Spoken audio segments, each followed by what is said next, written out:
परिवार नक्सल पीड़ित परिवार शहीदों को लाभ मिलना चाहिए। हम अभी स्कूल पढ़ाई करते हैं, हमें स्कूल पढ़ाई करने के लिए बहुत परेशानी होना पड़ता है। पहली से 12वीं तक तो हम निःशुल्क पढ़ लेते हैं, फिर 12वीं के बाद हमें नर्सिंग करने का रहता है, जितना भी करने का रहता है वो नहीं कर पा रहे हैं, क्योंकि हमें आज तक कुछ लाभ मिला ही नहीं है। लाभ मिल ही नहीं रहा ना।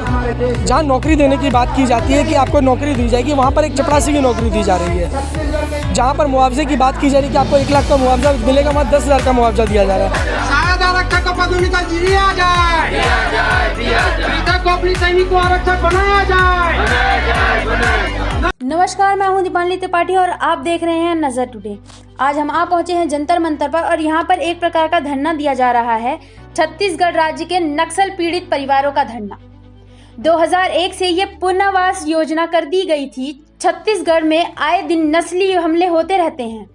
इन हमलों के दौरान आम जनता शिकार होती है और कई घर उजाड़ दिए जाते हैं। किसी परिवार का मुखिया नक्सली द्वारा मारा जाता है तो सरकार की जिम्मेदारी होती है कि उनके परिवार के जीवन यापन के लिए सारी सुविधाएं उपलब्ध कराई जाएं। लेकिन आज ये धरना करने पर राज्य सरकार ने इन्हें किस तरह मजबूर कर दिया है, आइए जानते हैं इन्हीं से।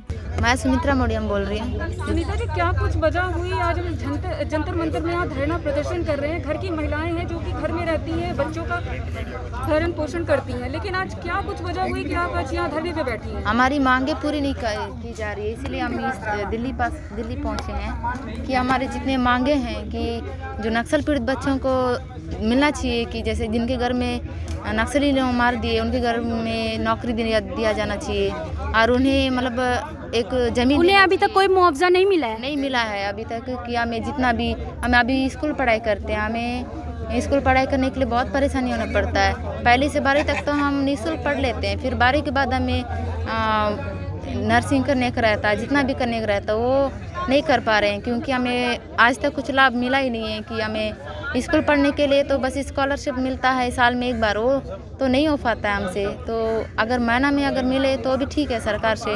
और जैसे हमें ज़मीन नहीं मिल पा रहा है। हम तो बीजापुर में एक मतलब ना किराया जैसे रहता है कि हर महीना पानी का टैक्स सबका, घर का टैक्स सबका पटाना पड़ता है। तो हमें एक अगर नौकरी मिल जाए तो अगर पढ़ाई में कुछ सरकार हमारी मदद की जाए तो हमारा थोड़ा हेल्प हो जाए, तो ये हम चाहते हैं। तो सरकार ने ये जो क्या कहते हैं योजना बनाई है, उसका मतलब पूरी तरह से आपको किसी तरह से भी लाभ नहीं मिला? हमें लाभ नहीं मिला। सरकार जितना भी योजना बनाए उसका एक भी हमें लाभ नहीं मिला है। तो क्या ये बातें आपने सरकार तक पहुंचाई हैं? कभी सरकार तक पहुंचाई है, बहुत बार लिखित में ले जाके जमा किए कागजात, लेकिन हमारा कुछ सुना ही नहीं है। इसीलिए हम यहाँ दिल्ली में आए हैं। अगर हमारी ज़रूरत पूरी की जाती तो हम यहाँ नहीं पहुँचे रहते। आपका नाम? विजय प्रकाश गुप्ता। ये धरना किस लिए दिया जा रहा है, क्या हम बता सकते हैं?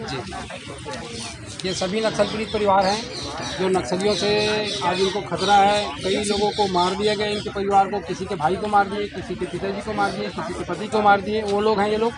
और आज छत्तीसगढ़ राज्य के 6-7 जिले से लोग आए हैं और हम शासन द्वारा नक्सल पीड़ित पुनर्वास योजना बनाया गया है इनको लाभ देने के लिए, लेकिन लाभ नहीं मिल रहा है। इसलिए आज हम जंतर मंतर में धरना प्रदर्शन करने के लिए आए हैं।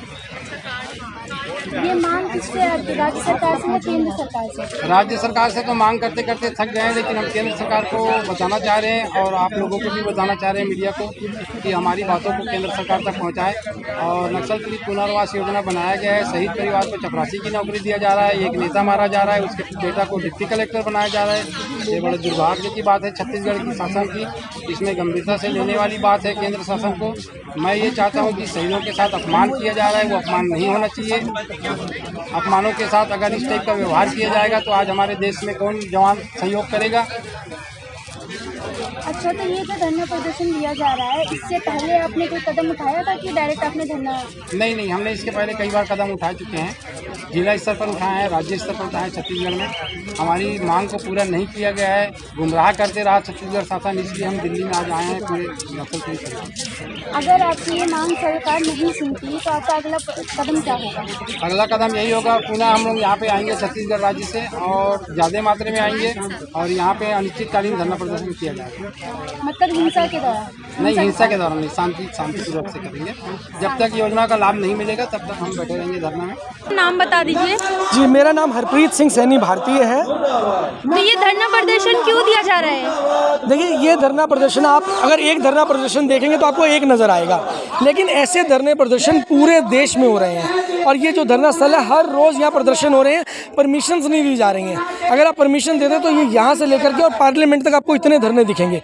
परमिशंस नहीं दी जा रही हैं और ये जो स्थिति हो रही है पूरे देश में, हर जगह दंगा होना, प्रदर्शन होना, ये आम बात हो चुकी है। तो सरकार ने तो मतलब कि कितने ज़्यादा इसमें योजनाएं बनाई हैं, उस योजनाओं के ये लाभ नहीं मतलब उठाते। लाभ मिल ही नहीं रहा ना। जहाँ नौकरी देने की बात की जाती है कि आपको नौकरी दी जाएगी, वहाँ पर एक चपरासी की नौकरी दी जा रही है।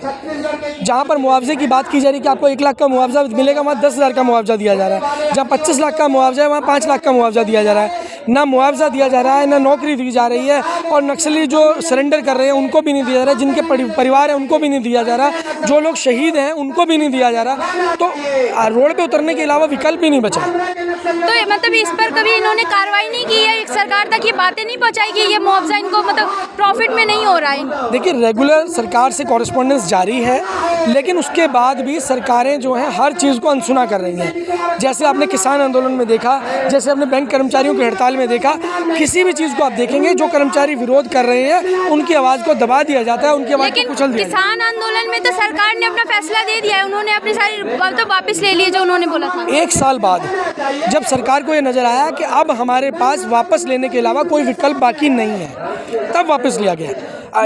उससे पहले क्या हो रहा था? खालिस्तानी आ गए, आतंकवादी आ गए, यही सब चल रहा था। मीडिया पे भी यही चल रहा था, हर जगह यही चीज़ चल रही थी।